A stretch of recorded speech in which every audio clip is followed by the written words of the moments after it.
امرود کے درخت پر ایک چڑیا رہتی تھی جس کا نام ہیبل تھا۔ اس کے 2 بچے تھے، مگر جب وہ بچے بڑے ہوئے تو ایک دن ہیبل کو بتائے بغیر ہی ایسے اڑ کر گئے کہ واپس ہی نہ آئے۔ ہیبل ان کی وجہ سے بہت اداس رہتی۔ کچھ دنوں کے بعد وہاں 2 چیونٹیاں آئیں جو امرود کے درخت کے قریب ہی ایک درخت کے تنے میں رہنے لگیں۔ ہیبل سارا دن شاخ پر بیٹھی ان چیونٹیوں کو دیکھتی رہتی۔ سردیوں میں جب کبھی بھی چیونٹیوں کا راشن ختم ہوتا تو ہیبل سے امرود مانگنے آ جاتی۔ ہیبل فوراً ہی انہیں امرود کے ٹکڑے دینے کے لیے تیار ہو جاتی اور ان سے کہتی، تم لوگ نیچے ہی ٹھہرو، میں امرود کے ٹکڑے کاٹ کر نیچے پھینک دیتی ہوں، تم لوگ اٹھا کر لے جانا، اس سے تم لوگوں کو بہت آسانی ہوگی۔ ہیبل امرود کے ٹکڑے کاٹ کر نیچے پھینک دیتی اور چیونٹیاں انہیں اٹھا کر اپنے بل میں گھس جاتی تھیں۔ گزشتہ کئی دنوں سے بہت سردی پڑ رہی تھی۔ ہیبل کو کوئی پرندہ نظر نہ آتا تھا۔ وہ بہت اداس تھی۔ اس کا دل چاہتا کہ کسی دوست سے باتیں کرے، مگر کوئی بھی اسے باتیں کرنے کے لیے نہ ملتا تھا۔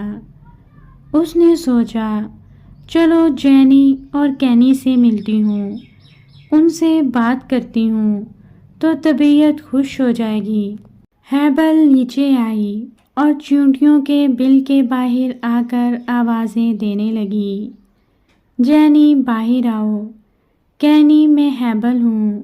جب کوئی باہر نہ آیا تو اس نے پھر آواز لگائی، مجھے تمہاری ضرورت ہے، مگر پھر بھی وہ باہر نہ آئیں۔ ہیبل بہت مایوس ہو گئی اور وہ اپنے گھر آ گئی۔ کئی دن گزر گئے، ہیبل کمزور ہوتی جا رہی تھی۔ کوئی انسان باہر نہیں نکلتا تھا۔ مہینے بھر سے شدید دھند اور سردی نے انسانوں کو بھی گھروں میں قید کر دیا تھا۔ کچھ لوگ بیماریوں کے خوف سے بھی باہر نہیں نکلتے تھے۔ ہیبل بیچاری سارا دن اکیلی رہتی۔ کچھ کھانے کو بھی دل نہیں چاہتا تھا۔ کچھ دنوں کے بعد چیونٹیاں اپنے بل سے باہر نکلیں تو جینی نے کینی سے کہا، کینی، ہم نے ہیبل کے ساتھ اچھا نہیں کیا، میں اب پچھتا رہی ہوں، ہمیں اس سے معافی مانگنی چاہیے۔ وہ دونوں جب ہیبل کے گھر آئیں، وہ دونوں ہیبل کو دیکھ کر پریشان ہو گئیں۔ ہیبل بیمار پڑی تھی۔ ہیبل، ہمیں معاف کر دو، تم بہت اچھی ہو، لیکن ہم نے تمہارے ساتھ بہت برا کیا، پلیز ہمیں معاف کر دو۔ جینی اور کینی نے ہیبل کی خوب خدمت کی اور جلد ہی ہیبل صحت یاب ہو گئی۔